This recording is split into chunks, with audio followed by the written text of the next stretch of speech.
And this week we are covering Delia Derbyshire.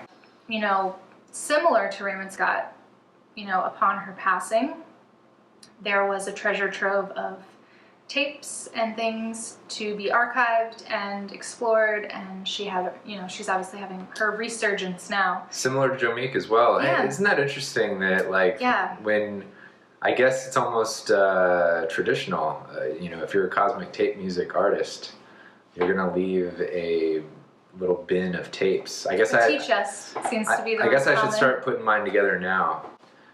Yeah, we need to get a Teach Us. Yeah, we need Delia famously like had hers in cereal boxes, which I heard someone say was so fitting because her most famous piece, the Doctor Who theme, of course, for anyone who doesn't know, or even if you do, it's just fun to talk about, you know, came to people through their TVs, you know, while they're, you know, at their dinner tables or breakfast tables, Saturday mornings, that sort of thing. So for her to have that tucked away in the cereal boxes seemed appropriate. And it was noted that, you know, when she left the BBC Radiophonic Workshop, she just never unpacked. You know, she brought all of her tapes and everything she had worked on and just it never unpacked. So that's why there was such a trove of when she moved as far north as she could possibly go in England. And I had mentioned this earlier, it almost seemed like when she left the BBC Radiophonic Workshop, it was almost as if her life was over. You know, she left in such an intense way, and literally didn't unpack. And, you know, the stories of her life post, you know, her leaving, you know, were, you know... Yeah, she didn't make music. She was reclusive. Hardly anybody saw or heard from her. You know, like, she was just like... She did apparently make a lot of phone calls. I loved... There was an anecdote from a documentary on the BBC that we had not heard before called The Sculptress of Sound, where Mark Ayres was talking about... Mark Ayres was... he's the most... I guess active in he's the archivist archival work for the radiophonic for BBC, or was, I don't know if he still is, but so he said that she would call him and talk, you know, for hours about things, and he would, you know, be lost for a while not knowing what she was talking about, and then she would just hang up and he wouldn't know, like, when it was going to end, and then, you know, months would go by and then she would pick up the phone and just start where she left off. So apparently she kept notes by the phone. So anyone she talked to, she actually was notating what they talked about and where she was going to pick up. So when she called them again, she would just pick right up where she left off. And, which means, like, she didn't want to, like, revisit, you know, anything she had talked about before. She had no interest in that. It was also evidence in when the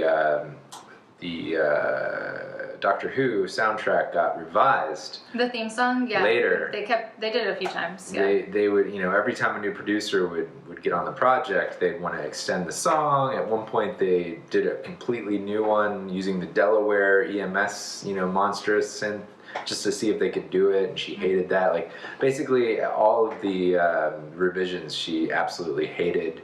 Like, she would have never, you know, done any revisions if it was up to her.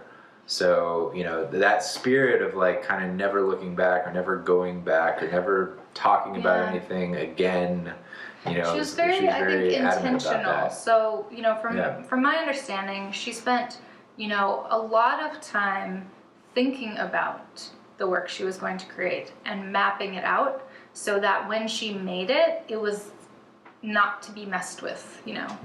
It was complete and not to be revisited, not to be tweaked, you know. I think as artists we feel, you know, you can get into this mode of, like, when do I stop? When is this actually finished?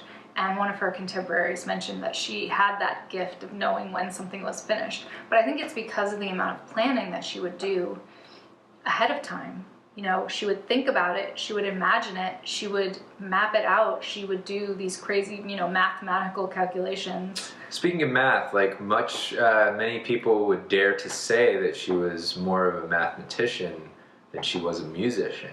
But what's interesting about that concept is that it's very similar to a mathematician. You know, when you're done with the equation and you've decided on your final answer, it's done.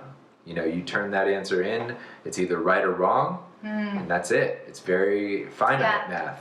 It's one of the reasons why I was terrible at it. I would say, you know, the focus of her sound and her creations was using everyday objects. Right. Found sounds, as she would call them. Yeah, everyday objects or tone generators to then... At their most basic level, like we're talking a sine wave, you know, just building sine waves. And recording those sounds to tape, pitching them up, pitching them down. Using tape speed, recording them to a second tape deck. I was going to say. And then cutting the pieces to time using her mathematical mind. Yeah, she kind of developed these methods herself. Well, that was something we talked about. I was like, who developed like the idea, like, you know, obviously when she joined, they were already using multiple tape machines, and she was like at least loosely taught, like, hey, we record sound to tape, we chop it up, we put it together, it makes a song.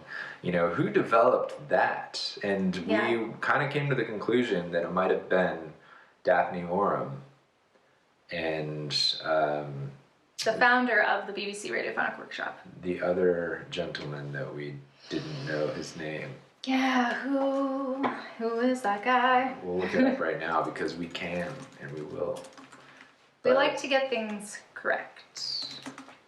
But yeah, so there's this idea, you know, I thought about, you know, her Desmond method. Briscoe. Desmond Briscoe. So it was Desmond, okay. So I mentioned it might have been him, but it was definitely him. So manipulating tape and test oscillators, that was Daphne and Desmond's bread and butter. And if you witness, there's a few of the documentaries that kind of break down some of her more popular pieces, like into the 3 parts, you know, because there was 3 that was tape really machines, cool to hear. 3 parts, and what you kind of notice is that, you know, the sounds are layered. It's almost as if she thought about sound the same way like people would think about using like Photoshop, but using tape. Like her sound design methods were always like, okay, I'm going to start with this, and then I'm going to emphasize the higher frequencies using, you know, this other, you know, sound or, you know, other sound source, or I'm going to pitch up the thing, you know, in certain sections to emphasize, or I'm going to emphasize the low end on like the 1 and the 3 or whatever, you know what I mean? So she would build these sounds up, and a lot of she might only focus on, say, rhythm and melody, you know, just the 2 most simple elements of making a song, but she would sort of like layer the sounds to where it provided emphasis, you know, on certain beats, on certain notes, so it sounded a lot more full. And I just think that's a really cool concept that's oftentimes overlooked. It's like you don't need, you know, like your Brian Wilson type, like, you know. That has its place, but that's not what it has its place, but you don't on every song you don't need like, you know, this like, you know, 5-6 part harmony or whatever. And she was able to do a lot with a minimal amount. Right, less is more, I would say. She knew where to place the emphasis and what to use. Like I said, she was super intentional. She pre-planned everything. Yeah, so which we've heard over and over again against the wall. Is the way to do. You know, if there's anything I've gleaned from like some of the artists that we've, you know, done deep dives on, it's you envision what you want to happen first, and then you make it happen. It's very simple. It sounds simple. It's not all that easy, you know, to actually put into practice. But, you know, that I am 100% sure about. That is the way to go. Yeah, I also want to touch on, you know, sort of as we close here, I'd say the last chapter of her life was the synthesizer sort of infiltrating the Radiophonic Workshop.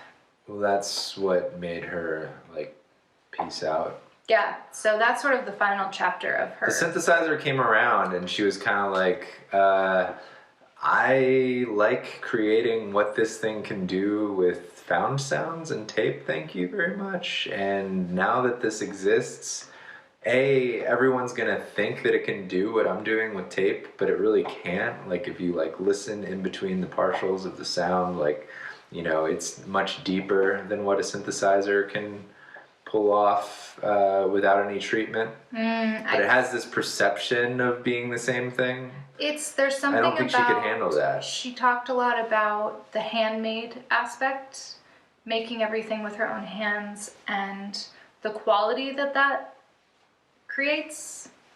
I'm not sure that's the word I was going for, but the quality of the tone, the quality of the sound, and the feeling that is generated from something that is handmade versus the imperfections, programmed or quantized. Yeah, the imperfections provided that sort of like humanizer, effect, automatically. And I mentioned earlier when we were talking about this, it's sort of like if the sculpture David was made from a 3D printer versus chiseled by hand. Right.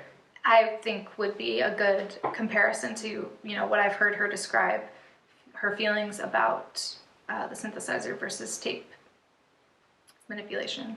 Right, and honestly, like, and compared to digital, it's like even on a whole different plane of existence, because we believe that when a sound is recorded to tape, it sort of takes on a magic of its own, and so like she's actually taking the sound, recording it to tape, and then actually piecing the tape together, so it's literally all handmade, all tape. That's just got to sound fantastic. And I think they were working with for the tape machine nerds, I think they were working with like 1-inch tape. Wow. Well, they had mono 1-inch tape or something like that, so it was like very high fidelity. For everybody who was involved in the Radiophonic Workshop at some point during this it felt right to start with Delia, though. Yeah, because it's just a treasure trove of amazing tape artists, but as they are definitely not the only ones. Yeah, so we'll be tying all those threads together as well, I'm sure. So stay tuned. Yeah, stay tuned, stay cosmic, have a great week. We will be talking to you soon.